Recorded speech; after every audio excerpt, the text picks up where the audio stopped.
Hello मेरे प्यारे बच्चों, आपको तो मैंने 2 मार्क्स 3 मार्क्स और 4 मार्क्स सारे क्वेश्चंस दे दिए थे। आई थिंक कि आपने सब अच्छे से कर लिए भी होंगे। तो आज आपके लिए जो है यहाँ पे 1 मार्क्स के वेरी शॉर्ट आंसर जो है वो आज बताने वाली हूँ।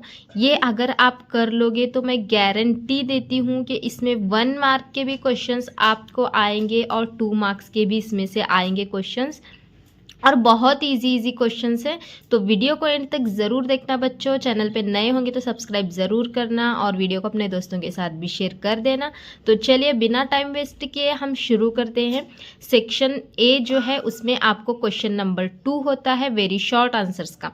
तो यहाँ पे मैंने क्वेश्चंस निकाले हुए हैं आपके लिए, मोस्ट इंपॉर्टेंट क्वेश्चंस 1 मार्क के, जिसके अंदर आपके 2 मार्क्स के भी थोड़े से क्वेश्चंस कवर हो जाएंगे।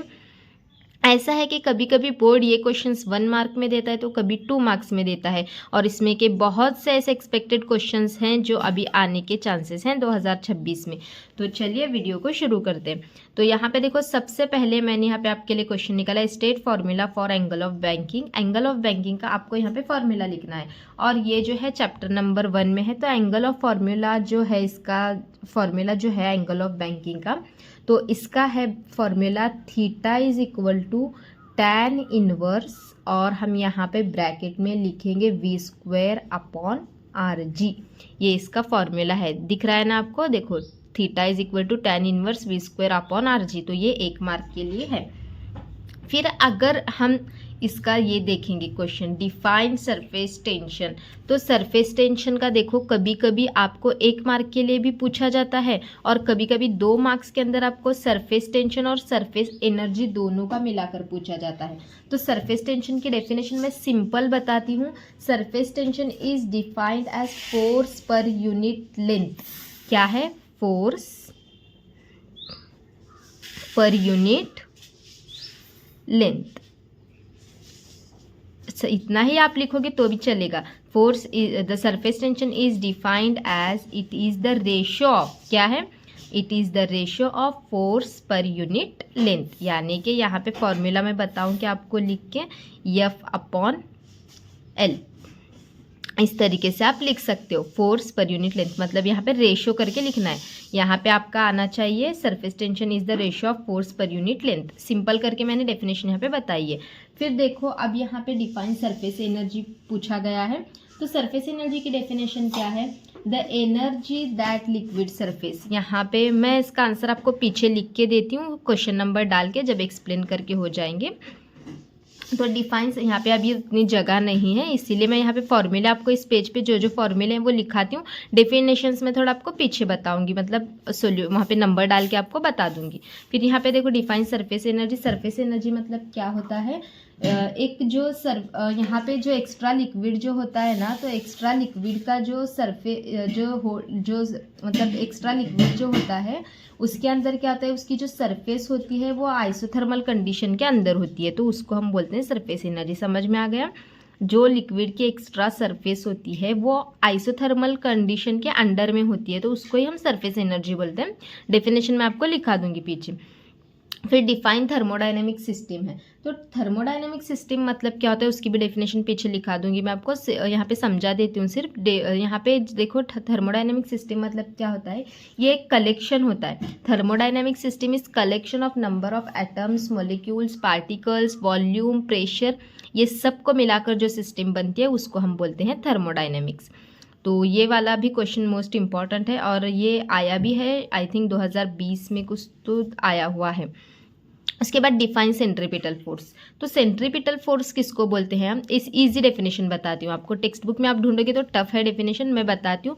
The force towards the centre is called centripetal force. इतना ही आपको लिखना है। देती हूँ इसकी भी डेफिनेशन मैं लिखा के आपको। तो यहाँ पे देखो, what is resistance of ideal voltmeter. तो आइडियल वोल्टमीटर का रेजिस्टेंस यहाँ पे पूछा गया है, कितना होता है? तो इसका बच्चों आंसर जो है वो आइडियल रेजिस्टेंस जो होता है वो क्या होता है? इनफाइनाइट होता है। यहाँ पे क्या आएगा इसका आंसर? इनफाइनाइट होता है। ये यहीं पे मैंने लिखा दिया है।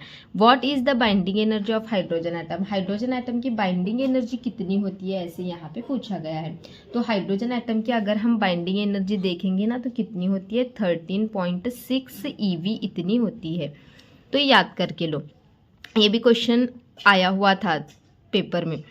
तो ये देखो, why detergent powder is mixed with water to wash clothes. तो यहाँ पे ये सरफेस टेंशन मतलब उसका आपको क्या सरफेस टेंशन के बारे में यहाँ पे लिखना है। जब हम पाउडर को ऐड कर देते हैं तो सरफेस टेंशन में क्या होता है, सरफेस टेंशन डिक्रीज़ होता है। फिर सरफेस टेंशन अगर डिक्रीज़ हो जाएगा तो फिर वहाँ पे जो है क्लोथ जो है वो क्या होंगे, अच्छी तरीके से साफ़ हो जाएंगे। तो इस तरीके से यहाँ पे इसका आंसर लिखना हुआ है। फिर उसके बाद देखो क्वेश्चन नंबर 9 है, right mechanical formula for Bohr nth orbit. तो यहाँ पे बोहर की nth ऑर्बिट का मैकेनिकल फार्मूला लिखने के लिए बोला गया है। अब यहाँ पे तो जगह नहीं है बच्चों, मैं पीछे के पेज पे आपको लिखा देती हूँ। फिर उसके बाद देखो यहाँ पे आपको बोला गया define potential gradient of potentiometer wire. तो यहाँ पे सिर्फ आपको पोटेंशियल ग्रेडियंट जो भी है वो लिखना होता है, वो भी लिख के देती हूँ आपको। फिर उसके बाद यहाँ पे क्रिटिकल वेलोसिटी का फॉर्मूला, सिर्फ फॉर्मूला लिखना है।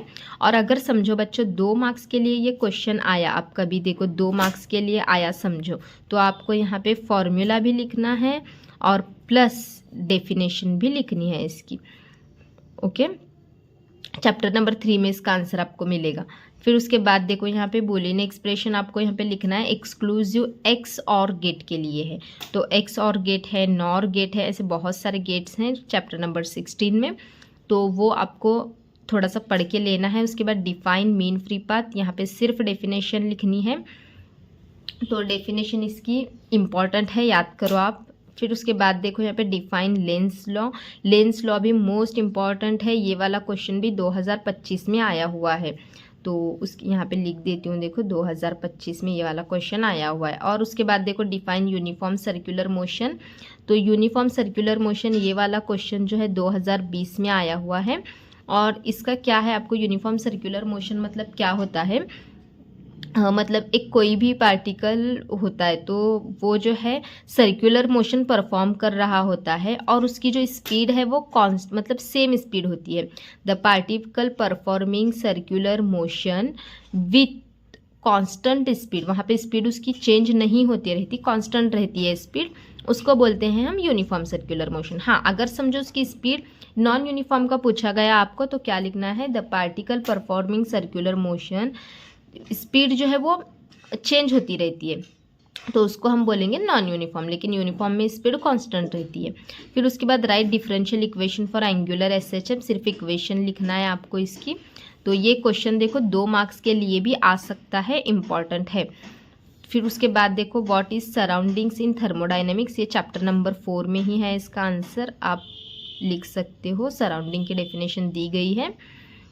फिर define moment of inertia of rotating rigid body है। तो ये वाला क्वेश्चन जो है बच्चों मैंने आपको 2 मार्क्स में भी दिया हुआ था, इसमें आप नहीं भी करोगे तो चलेगा क्योंकि 2 मार्क्स में ऑलरेडी मैंने दिया हुआ है। ये क्वेश्चन फिर से यहाँ पे रिपीट हुआ है, मतलब एक बार गलती से मेरे हाथ से यहाँ पे फिर से मैंने यहाँ पे सिर्फ डेफिनेशन है। क्या फ़र्क है देखो, उसमें जो है इसमें मोमेंट ऑफ इनर्शिया की सिर्फ डेफिनेशन पूछी गई 1 मार्क के लिए, और 2 मार्क्स के लिए 2 मार्क्स के लिए अगर पूछा जाएगा ना बच्चों तो डेफिनेशन के साथ साथ आपको उसका फॉर्मूला भी पूछा जाएगा, एसआई यूनिट भी पूछी जाएगी। यहाँ पे देखो state formula which giving relation between electric field intensity and potential gradient, formula भी लिखना है। थोड़ा सा आगे मैं नेक्स्ट पेज पे यहाँ पे आपको लिख के बताती हूँ फॉर्मूले वगैरह जो जो रह गए, सिर्फ अभी क्वेश्चन थोड़े से समझाती हूँ। रेडियस ऑफ गायरेशन, ये भी पार्ट 2 का ये है इधर। फिर ये वाला क्वेश्चन देखो कोहेसिव और अधेसिव फोर्स का मोस्ट इम्पॉर्टेंट है और ये 2 मार्क्स के लिए भी आ सकता है या फिर जो है ये 2 मार्क्स में भी आने के चांसेस हैं और कभी कभी 1 मार्क में भी आने के चांसेस हैं। 1 मार्क में पूछा गया तो कोहेसिव के अलग से पूछेगा और अधेसिव के अलग से पूछेगा, तो फिर 2 मार्क्स में आया तो दोनों को मिला के पूछा जा सकता है या फिर दोनों में डिफरेंस भी आने के चांसेस हैं। फिर उसके बाद देखो define angle of contact, angle of contact की भी डेफिनेशन मोस्ट इंपॉर्टेंट है, ये भी चैप्टर नंबर 4 के अंदर आपको मिलेगी। उसके बाद देखो यहाँ पे state 0th law of thermodynamic, first law of thermodynamic, ये जो क्वेश्चंस हैं चैप्टर नंबर 4 में है। पीवी डायग्राम्स वगैरह ये सारे क्वेश्चंस चैप्टर नंबर 4 के हैं। चैप्टर नंबर 4 में से ये पढ़ के लो आप, बहुत ही मतलब इम्पॉर्टेंट क्वेश्चंस हैं ये। कभी देखो ये वाले क्वेश्चन जो है ना 0th लॉ और फर्स्ट लॉ ये भी पूछे गए थे पेपर में, और जो है यहाँ पे ये वाले क्वेश्चन जो है 0th लॉ और फर्स्ट लॉ, ये 2-2 मार्क्स के लिए भी आ सकते हैं, तो मोस्ट इंपॉर्टेंट है। और ये वाला क्वेश्चन देखो, draw the PV diagrams for reversible process. PV diagram draw करने का क्वेश्चन बहुत इंपॉर्टेंट है बच्चों। इसमें देखो आपको इस तरीके से स्क्वायर शेप में डायग्राम्स वगैरह दी गई है आपके चैप्टर नंबर 4 में। तो थोड़ा सा डायग्राम एक बार देख के लो, 5 मिनट में हो जाएगा ये वाला क्वेश्चन। यहाँ पे देखो, define law of length, law of tension, law of linear density, ये जो है सब चैप्टर नंबर 4 में से ही है। थोड़ा डेफिनेशन आपको नीचे लिख के बताती हूँ मैं आपको। फिर किरचॉफ्स लॉ मैंने आपको कल ही बताया था। किरचॉफ्स लॉ जो है वो चैप्टर नंबर 3 में भी है, लेकिन ये वाला चैप्टर नंबर 3 का क्वेश्चन जो है मैंने आपको दिया हुआ है 3 मार्क्स के अंदर या 2 मार्क्स के अंदर, लेकिन ये करंट के लिए है। करंट के लिए जो है वो चैप्टर नंबर 9 में है इसका आंसर। फिर गायरोमैग्नेटिक रेशियो और यहाँ पे फेराडीज लॉ। फेराडीज लॉ देखो कभी कभी 2 मार्क्स के लिए भी पूछा जा सकता है और कभी 1 मार्क के लिए भी पूछा जा सकता है, तो दोनों भी इसमें आपको ये करना है। फेराडीज लॉ इंपॉर्टेंट है। वर्क फंक्शन यहाँ पे सिर्फ जो है एक लाइन में लिखना है, और उसके बाद ट्रुथ टेबल नॉर गेट के लिए ये वाला क्वेश्चन भी पूछा गया है 2020 के अंदर। तो ये मोस्ट इम्पॉर्टेंट हैं, 1-1 मार्क के लिए और 2-2 मार्क। अगर आप इतने करके लोगे ना तो अच्छे से आपकी 1 मार्क और 2 मार्क्स की भी प्रिपरेशन हो जाएगी। लेकिन सेक्शन बी के लिए मैंने कुछ क्वेश्चंस और दिए हुए हैं, उसको भी करना है। तो चलो थोड़ा सा आंसर्स आपको बताती हूँ मैं यहाँ पे। बच्चों मैंने आपको क्वेश्चन नंबर 1, 2, 3 तो पीछे बता ही दिया है, यहाँ पे वो जगह नहीं थी, इसीलिए अब जो है थोड़े से क्वेश्चन के आंसर मैं यहाँ पे बता रही हूँ। तो यहाँ पे क्वेश्चन नंबर 4 में आपको पूछा गया था what is the thermodynamic system. तो यहाँ पे देखो क्या है, it is the collection of atoms, molecules, pressure और टेम्परेचर। तो इसके आगे आप लिख सकते हो इट इज कॉल्ड, यहाँ पे लिखो आप, इट इज कॉल्ड थर्मोडाइनमिक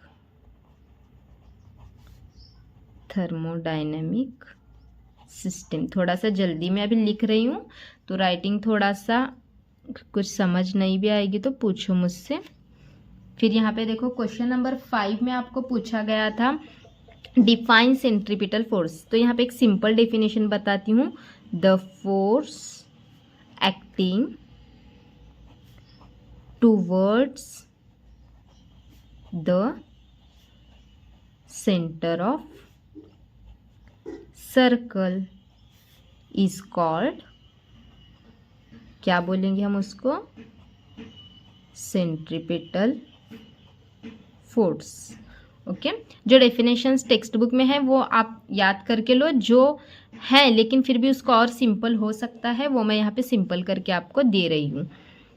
फिर उसके बाद आपको क्वेश्चन नंबर 9 में पूछा गया था बोहर ऑर्बिट का जो फॉर्मूला है nth ऑर्बिट के लिए, वो आपको निकालना था। तो यहाँ पे देखो ये बोहर ऑर्बिट का जो फॉर्मूला है मैं आपको यहाँ पे देती हूँ। तो इसके लिए हम यहाँ पे फॉर्मूला, सिर्फ फॉर्मूला लिखना है आपको यहाँ पे, सॉरी यहाँ पे RN, क्योंकि रेडियस के लिए R है ये वाला बच्चों, RN। तो RN इज इक्वल टू, इसका फॉर्मूला होता है n² H²ε0।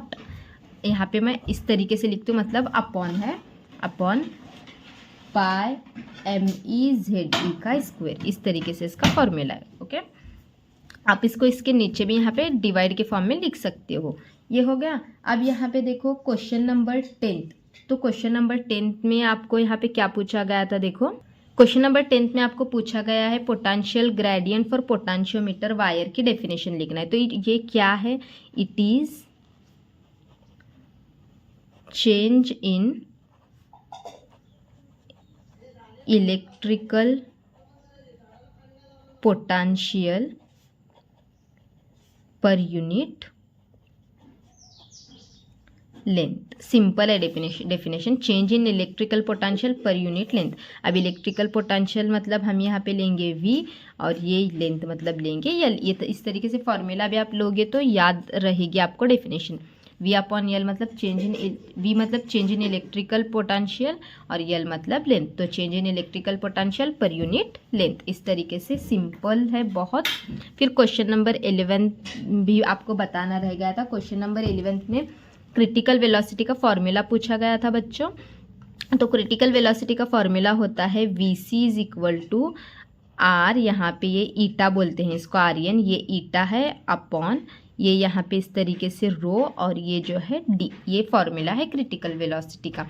फिर बच्चों आपको क्वेश्चन नंबर 12 में अगर हम देखेंगे तो बुलियन एक्सप्रेशन पूछा गया है एक्स और गेट के लिए। तो क्वेश्चन नंबर 12 का आंसर है Boolean expression y is equal to A, यहाँ पे प्लस और ये b, इतना ही है बुलियन का एक्सप्रेशन एक्स और गेट के लिए।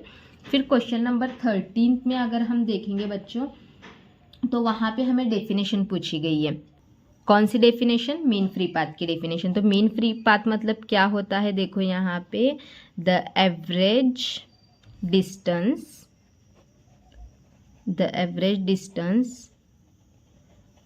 Travelled bye molecule. क्या है मीन फ्री पाथ? मतलब the average distance travelled bye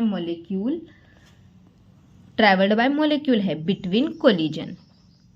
कहाँ पे? Between collision. तो ये इसकी डेफिनेशन है। फिर उसके बाद देखो 15 क्वेश्चन नंबर 15 में आपको क्या पूछा गया है, उसमें आपको पूछा गया है डिफाइन यूनिफॉर्म सर्कुलर मोशन। तो यहाँ पे सिंपल डेफिनेशन बताती हूँ। तो मैं इसकी डेफिनेशन देखो हम इस तरीके से लिखते हैं, द पार्टिकल परफॉर्मिंग